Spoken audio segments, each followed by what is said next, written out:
à partir de tey waaw loolu moo fi tukkee ci li ñu war a gën a inciter tamit mooy poids bi parce que poids bi dafay dem léegi ba 200 grammes ñu saisir occasion bi nag woo ñëpp ñi liggéey ci mburu sensibiliser leen pour ñu gën a bàyyi xel ci poids bi.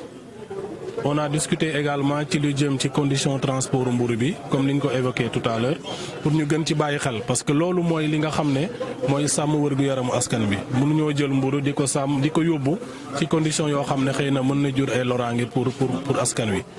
wax nañ tamit ci lu jëm ci contrôle bi mais niñ ko waxee contrôle bi du loo xam ne service commerce rek moo ko mën a def gars yi ñi ngi ci terrain bi di def liñ ci mën yeneen force yi tamit dañuy def contrôle.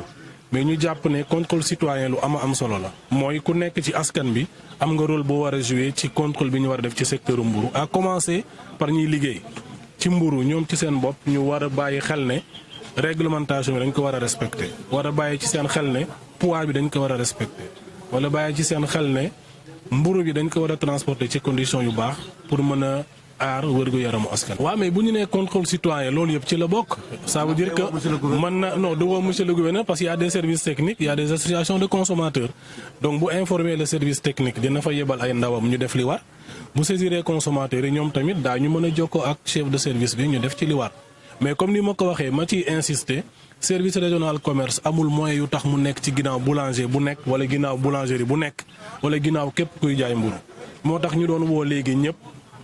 À la conscience et à la responsabilité ñu xam ne li ñuy def njëriñu askan bi la ku ci nekk li la yoon teg ak li la ngëm teg sax nga sàmm ko pour vraiment ñu mën a jox suñu askan mburu yoo xam ne mooy nekk mburu de qualité bi. waaw bon ça dépend mais nag quand même dañuy war a am xëy na loolu le technicien du secteur reviendra largement sur ça xam nañ ne tamit gis nañu les cours mondiaux ni muy demee ak blé bi.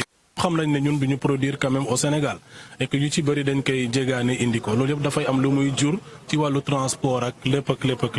mënuñu aussi le secteur de la boulangerie continuer ay mburu prix boo xam ne xëy na bu ñu jëyee ñoom li ñuy def ci investissement ci njëriñu askan bi duñ ci mën a génn te augmentation bi bu ñu ko xoolee tamit du lu bëri. en tout cas daal comme ni ñu ko waxee c'est contexte bi moo demee noonu.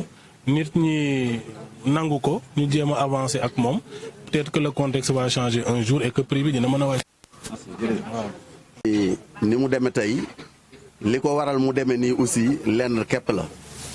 dañu jàpp ni cours mondiaux yi defe naa ni dootuñu ko wax kenn et que gis nañ ni Thiès secteur boulangerie ñu ngi ci difficulté yu metti gis nañ ni li fi tëj ci boulangerie bari na mat na 30 wala mu ëpp ko. gis nañ ni vraiment saako farine bi bu demee ba nekk 19300 metti na kon nag li nu mënoon def pour que ñu jàllale ko yóbbu ko 180 yi mooy jàppale boulangerie yi pour ñu mën cee génn parce que ku nekk xam na ne difficulté yi am na. waaye nag ñu di leen artu wax nañ leen ko dañu bëgg poids bii nga xam ne alors jóge na 190 grammes ñëw 200 grammes ñu respecté ko bëgguñu jóge fii ëllëg. ñu continuer 190 grammes bi wala ñu ngi def ay réclamations un peu partout nañu respecter le poids du pain ba nga xam ne askan wi bu nu jëndee mburu kët bu nu gisee ne yóbbu nañ ko 180 aussi dinañu kontaan seen xol dina sedd ba tax na bu nu gisee nu accepter loolu noonu consommateurs yi c'est que suqali suñu dëkk rek parce que mënu noo toog aussi di seetaan boulangerie yi ñuy tëj waaw ku ne gis na loolu rek moo tax ñu accepter vraiment 5 francs bi nga xam ne teg nañ ko 175 yi alors mu nekk 180. mooy 180 exactement mu ngi noonu ko waxee Babacar waaye nag nanu fas yéene taxaw nag fexe ba mburu mi nekk un pain de qualité ñu di ko dugal nag ci oto yu set aussi parce que gis nañ ne aussi oto yi ñu koy dugal vraiment ku nekk teg nga ci sa bët. bàyyi di ko teg ci kaw jakarta yi parce que jakarta yi aussi gis nañ ni ñuy sarse mburu mi. ñu bàyyi aussi di jël taxi jaune noir yi nga xam ne dañuy transporter vraiment ay clients ñu jël mburu di ko dugal ci biir.